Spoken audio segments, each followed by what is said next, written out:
नमस्कार ज़मीन YouTube channel पर मैं राकेश एक बार फिर से आपका बहुत बहुत स्वागत करता हूं।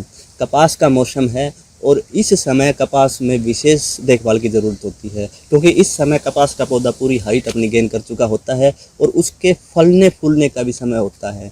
और इस समय क्योंकि बारिश का मौसम है, नमी काफ़ी होती है, तो जो कपास के जो शत्रु कीट हैं उनका अटैक भी काफ़ी बढ़ जाता है।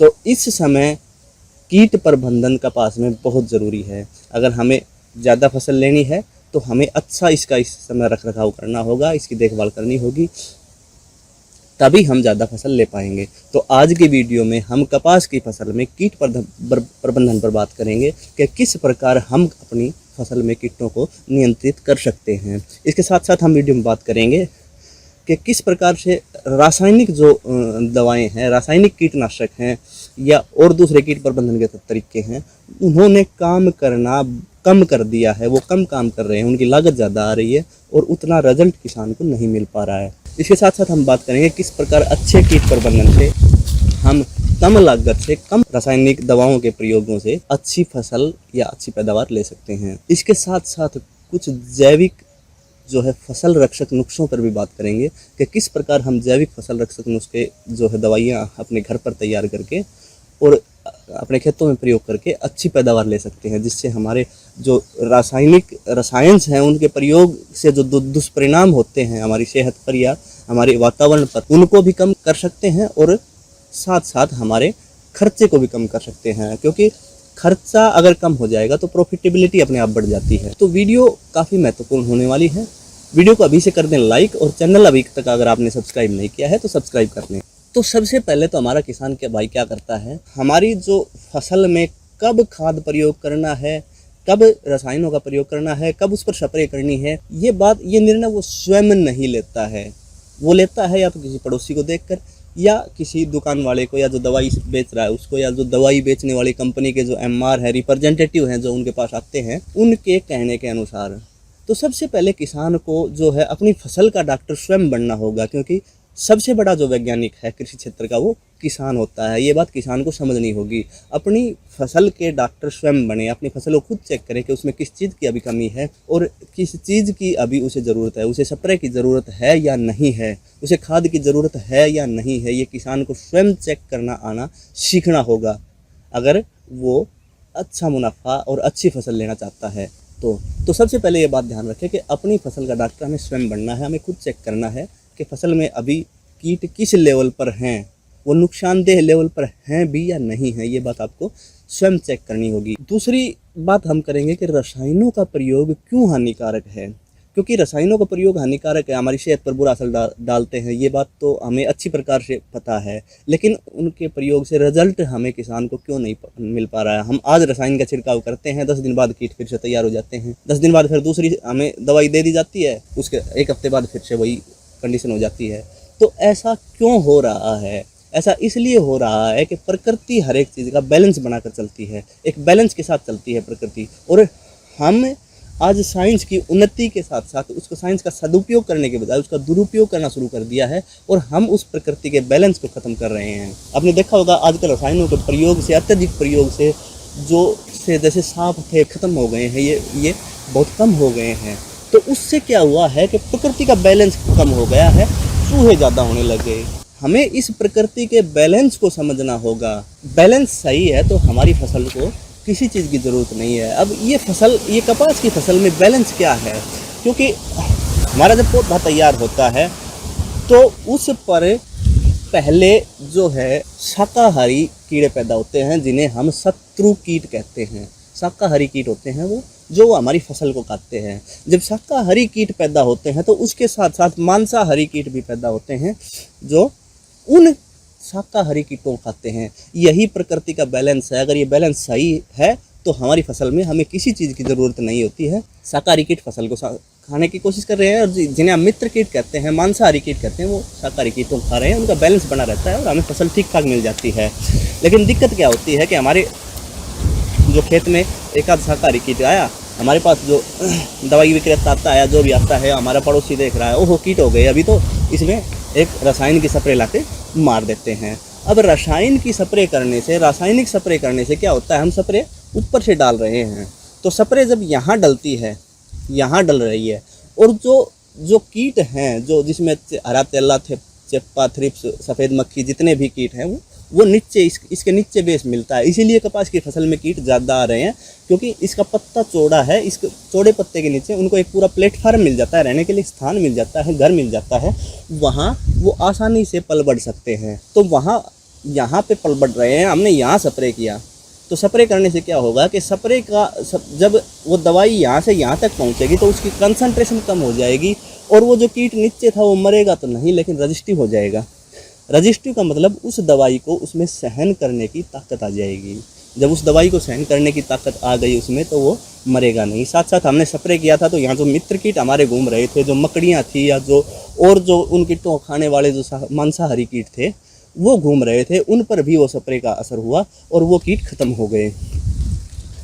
अब क्या होता है कि उस दवाई से जो ये मांसाहारी कीट थे, ये जो शाकाहारी कीट थे, जो फसल के शत्रु कीट थे, वो पूरी तरह से ख़त्म नहीं हुए। वो कुछ स्थिर हो गए, कुछ दिन के लिए स्थिर हो गए, वो रुक गए, लेकिन ख़त्म नहीं हुए। और उसके साथ साथ हमने जो प्रकृति का बैलेंस था, जो मांसाहारी कीट जो आए थे फसल में, वो हमने स्प्रे से ज़्यादा ख़त्म कर दिया, क्योंकि वो घूमते रहते हैं एक पौधे से दूसरे पौधे पे, वो अपने शिकार के चक्कर में घूमते रहते हैं। और जो शाकाहारी कीट है उनको एक बेस मिल गया, वो वहीं बैठ कर खाते हैं।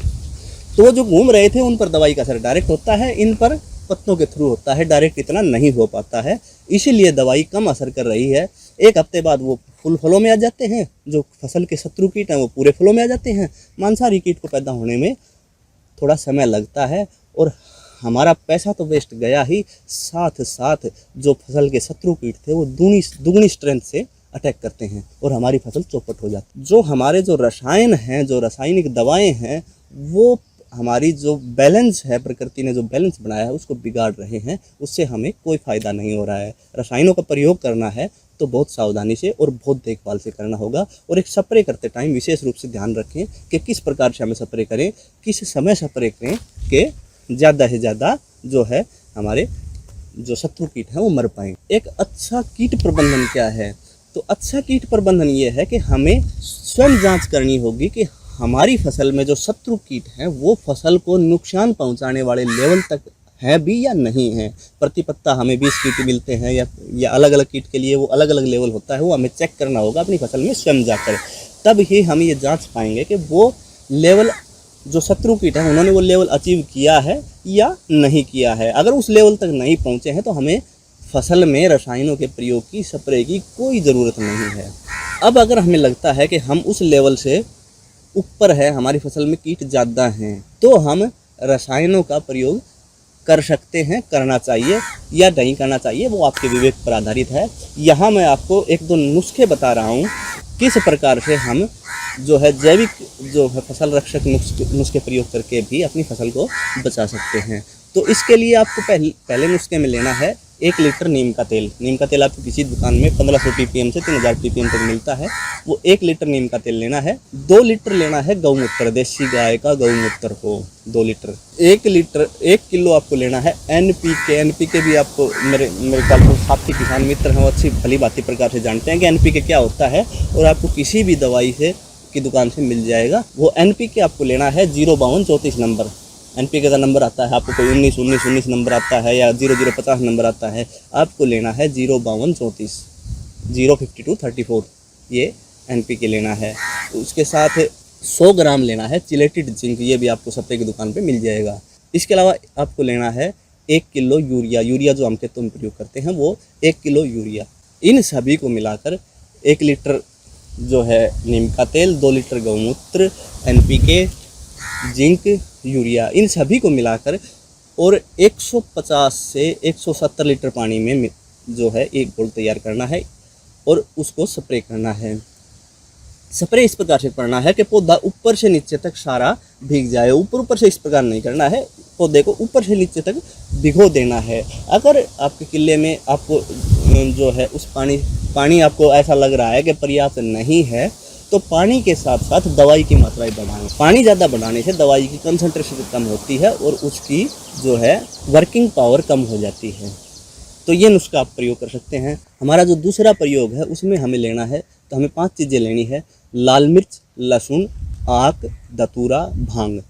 आपको 5 चीज़ें लेनी है 250 ग्राम। लाल मिर्च 250 ग्राम, लहसुन 250 ग्राम, आग 250 ग्राम, धतूरा 250 ग्राम और भांग 250 ग्राम। इसके अलावा अब हमें लेना है 5 किलो जो है लस्सी, मट्ठा, छाछ, इसको जो भी कहें हम, 5 किलो लस्सी लेनी है। और 5 किलो लेना है देसी गाय का गौमूत्र। ये गौमूत्र काफ़ी महत्वपूर्ण चीज़ है और काफ़ी जो है इसके अच्छे रिजल्ट हैं। आपको जहाँ भी जैसे मिल जाए इसको इकट्ठा कर लें और संभाल के रखें, कभी ख़राब नहीं होता है। और 5 किलो आपको लेनी है नीम की निमोड़ी इस समय काफ़ी मिल जाती हैं।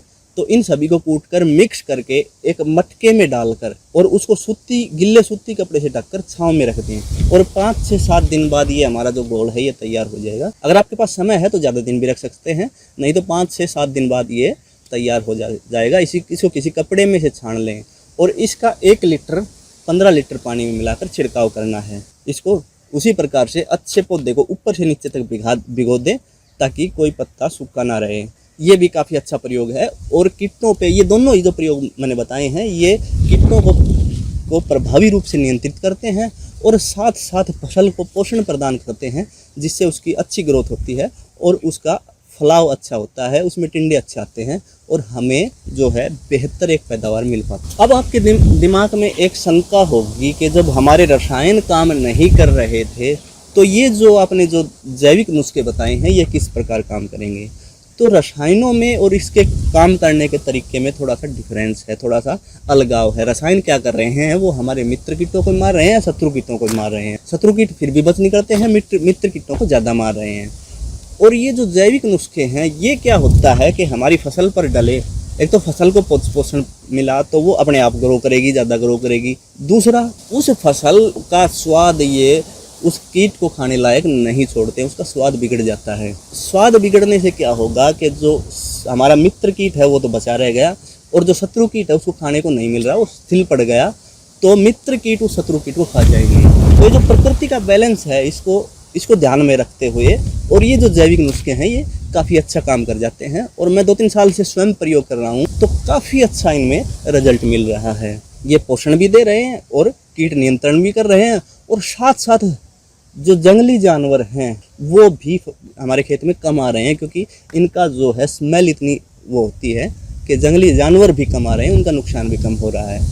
तो उम्मीद करूंगा कि जानकारी अच्छी लगी होगी। अगर अच्छी लगी तो वीडियो को लाइक करना ना भूलें और चैनल अगर आपने अभी तक सब्सक्राइब ना किया है तो सब्सक्राइब भी कर लें। धन्यवाद।